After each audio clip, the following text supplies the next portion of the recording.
Akibat diguyur hujan deras selama 3 hari, ruas jalan lintas Sumatera tepatnya di Desa Aek Libung, Kabupaten Tapanuli Selatan terendam banjir. Ketinggian banjir mencapai 2 meter. Jalur lalu lintas Sumatera pun lumpuh total. Sementara itu, korban tewas akibat banjir bandang di Kabupaten Tapanuli Selatan bertambah menjadi 18 orang dan ratusan orang terluka.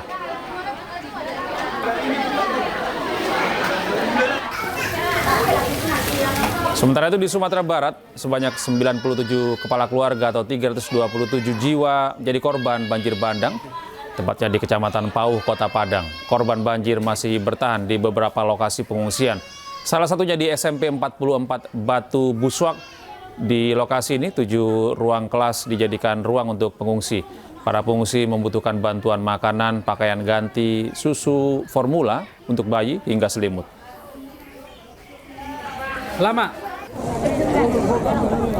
Sementara itu di Kabupaten Aceh Singkil, banjir juga semakin meluas. Sebanyak 43 desa di 8 kecamatan terdampak banjir dengan ketinggian rata-rata mencapai 2 meter. Ribuan warga yang awalnya bertahan di rumah masing-masing mengungsi ke tempat yang lebih aman. Warga berharap pemerintah segera mengirimkan bantuan logistik termasuk pakaian, obat-obatan, dan juga selimut.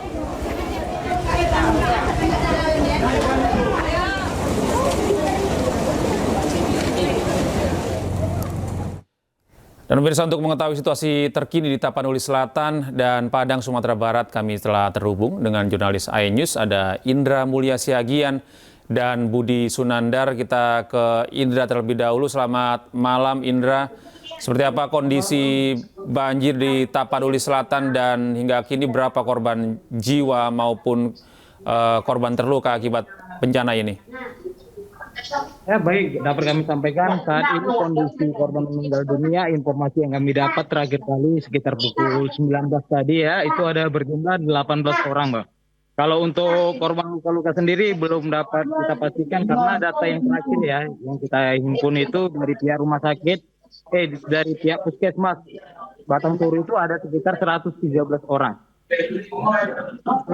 Untuk situasi terkini di lokasi hingga saat ini material banjir bandang itu masih berada di pemukiman warga, bahkan di badan jalan ya. Hingga saat ini belum ada evakuasi terhadap material tersebut lantaran sulitnya akses untuk menuju lokasi banjir bandang, di mana beberapa akses jalan ke lokasi banjir bandang tersebut terputus lantaran sejumlah longsor terjadi di beberapa titik. Bang. Ya, lalu bagaimana dengan kondisi cuaca di sana? Apakah ada kemungkinan hujan yang memperparah banjir di sana? Ya, kalau untuk kondisi cuaca sendiri sampai saat ini hujan itu tidak ada hentinya ya.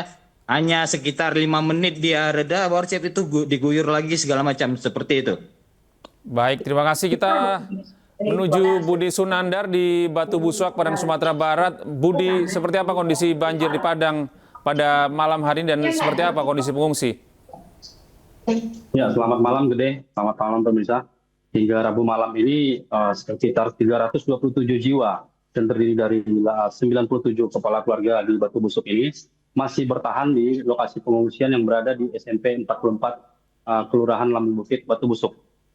Untuk pengungsian di lokasi ini terbagi dari 4 ruangan, di mana salah satu ruangan itu terdiri dari 50 sampai 60 warga yang bertahan di sini. Demikian, Gede. Ya, kira-kira ada berapa jumlah pengungsi dan kebutuhan apa yang dibutuhkan oleh pengungsi? Ya, saat ini terdapat 327 jiwa yang terdiri dari 97 kepala keluarga yang bertahan di lokasi pengungsian. Dari keterangan sejumlah pengungsi, mereka sangat membutuhkan bantuan selimut serta pakaian ganti untuk sehari-hari. Demikian, Gede. Lalu bagaimana cuaca saat ini? Apakah ada kemungkinan hujan yang kemungkinan dapat memperparah kondisi banjir di sana? Cuaca sendiri hingga saat ini masih diguyur hujan, walaupun dengan intensitas sedang dan tinggi. Baik, rekan-rekan, terima kasih atas informasi Anda dan pastikan Anda menjaga kesehatan. Selamat bertugas, kawan-kawan. Assalamualaikum, selamat malam. Dan pemirsa, berikutnya Ayus Malam akan segera kembali dengan informasi polisi kembali menemukan bagian kerangka yang diduga merupakan rahang dari jenazah Alvaro Kiano. Kami hadirkan informasinya sesaat lagi.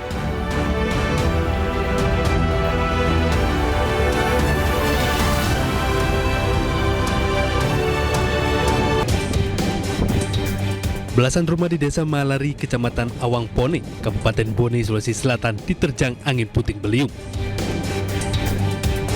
Akibatnya sebuah rumah warga roboh rata dengan tanah dan belasan rumah warga lainnya mengalami rusak. Angin yang tertiup kencang membuat warga panik dan kaget karena tiba-tiba mendengar suara gemuruh yang terdengar sangat keras. Sementara Sekretaris Desa Malari, Najamudin, membenarkan kejadian tersebut bahwa sekitar 12 rumah warga diterjang angin puting beliung. Ada 12 kakak yang di sebagiannya ada di belakang. Mudah-mudahan dengan adanya ada perhatian dari pemerintah, apakah melalui Pemda, apakah Dinsos untuk memberikan bantuan kepada. Walau tidak ada korban jiwa, namun kerugian warga ditaksir mencapai ratusan juta rupiah. Dari Kabupaten Bone, Sulawesi Selatan, Bulan Sri Indramaya, Ainus melaporkan.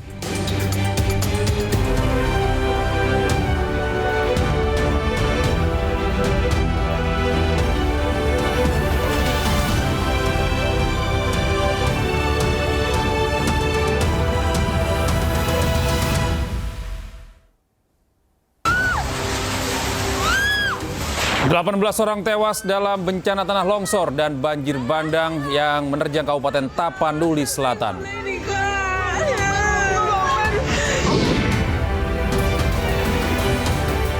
Bandara Morowali, Sulawesi Tengah beroperasi tanpa libatkan otoritas negara. Menteri Pertahanan sebut ada negara di dalam negara.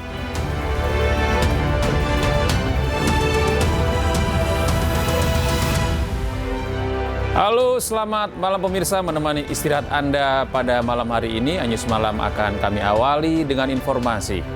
Seorang pencuri motor di Tangerang Selatan babak belur di amuk massa.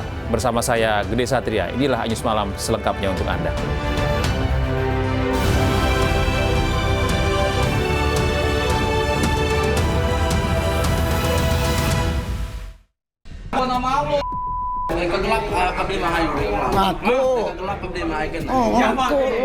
Seorang pencuri motor babak belur dihajar massa di Serpong, Tangerang Selatan, Banten. Idea asli mana, Pandeglang mana, bagaimana?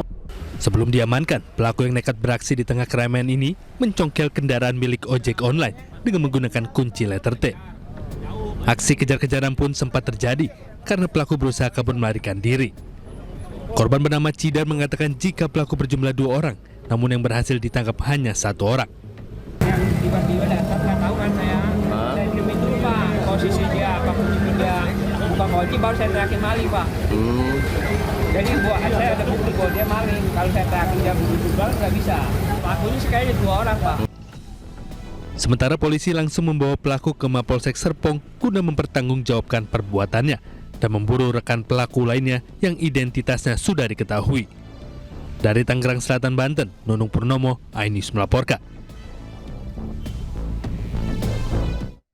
Kita beralih ke Jakarta, pemirsa. Sebuah rumah makan di Kelapa Gading, Jakarta Timur hancur akibat ledakan. Diduga ledakan berasal dari tabung gas yang bocor.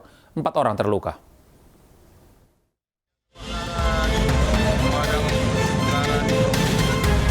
Sebuah ruko berlantai 3 yang dijadikan tempat usaha rumah makan di Kelapa Gading, Jakarta hancur berantakan.